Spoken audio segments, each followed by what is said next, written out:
Hi, this is Steve from Morager Financial Solutions, and thanks so much for stopping by. So today we are going to talk again about pricing strategies.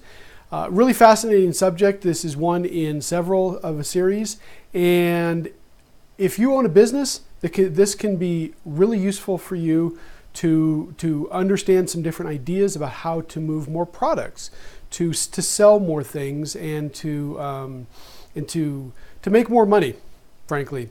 So the first one we're going to talk about is bundle pricing. And this is the concept where a lot of complementary type products are bundled together and sold under one price. It's really useful because people get a sense that there are freebies, and that's really great because people do not get addicted to free, but they do get addicted to lowered discounted prices. So it's really good for that. And the one thing is that we want to make sure that we keep a handle on this so that we can make sure that the price of all of the other bundled items being sold makes up for the value lost of the other items that are being discounted or thrown into that bundle. So this can be really useful for getting rid of unsold goods. Put them together with other items. Perhaps the unsold goods have been in your inventory for a long time. Maybe you don't think you're going to sell them. Perhaps you're going to have to sell them at a loss. Put them together with some other items and get some people excited about these things that they considered freebies, and they might even come back. The second strategy is price anchoring, and that's where people have the tendency to choose of multiple items.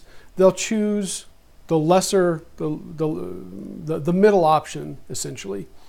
So what happens is if a company has a low-priced option and then a medium option, people will tend to buy the low-priced option. It's simply because they're looking to see what the boundaries are. So the solution for this, the fantastic solution for this, is to offer a super premium product or service.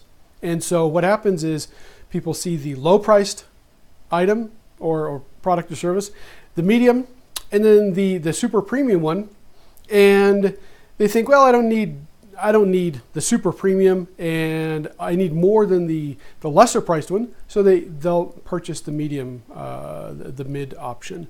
So it's really good for moving that type of product, and it's really a simple option. You avoid coupons, you avoid a lot of the marketing, you avoid a lot of the advertisement, and people make that decision on their own. So it's really quite fascinating. There's also value-based pricing, and this is when the value of something is much greater or different than the cost. The distribution of software is one example of this. And so you want to make sure that the value that is being presented, that is being offered to the customer, is properly priced. And so it should be priced as much as your customer would value it, and not have that price based on how much it costs. So that's really critical, and that will almost certainly increase the value of the product that you're offering. And so that's really interesting. And so if you're offering a service and you've already figured out how to do something, let's say you're a law firm and you decide you figured out how to do mergers.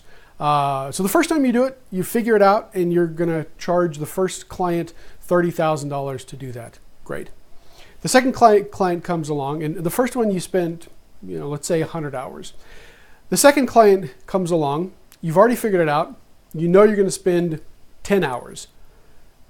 The value to the second client is the same, $30,000, as it was to the first client. So we want to make sure that we are selling value, not the cost of what it costs to create that value. The fourth pricing strategy is premium pricing. And this is really an interesting place to be. It's where a company has done all the work to put out there that they are the best option possible. This can be done a lot with marketing, where with a constant message to people that this is the best option, people start to believe this is the best option, which is fantastic.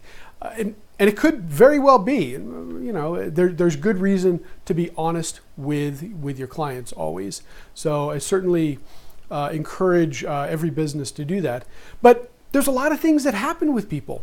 And so they're willing to pay a premium price for novelty, a premium price for the social status of having that Starbucks, let's say. It works as an early strategy. When other companies get into the same business, that can go away. If a company is really on top of it, though, they can maintain that sense of premium status, premium product.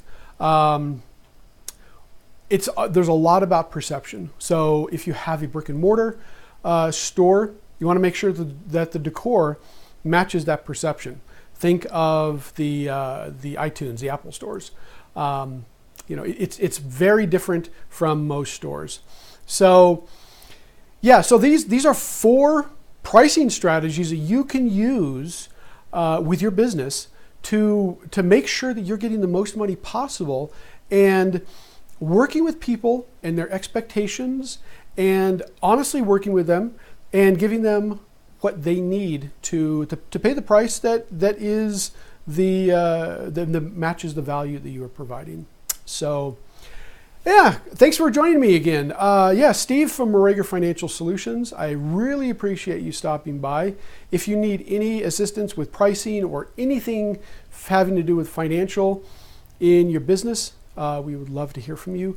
And please contact us at the information below. Hope you have a fantastic day. Cheers.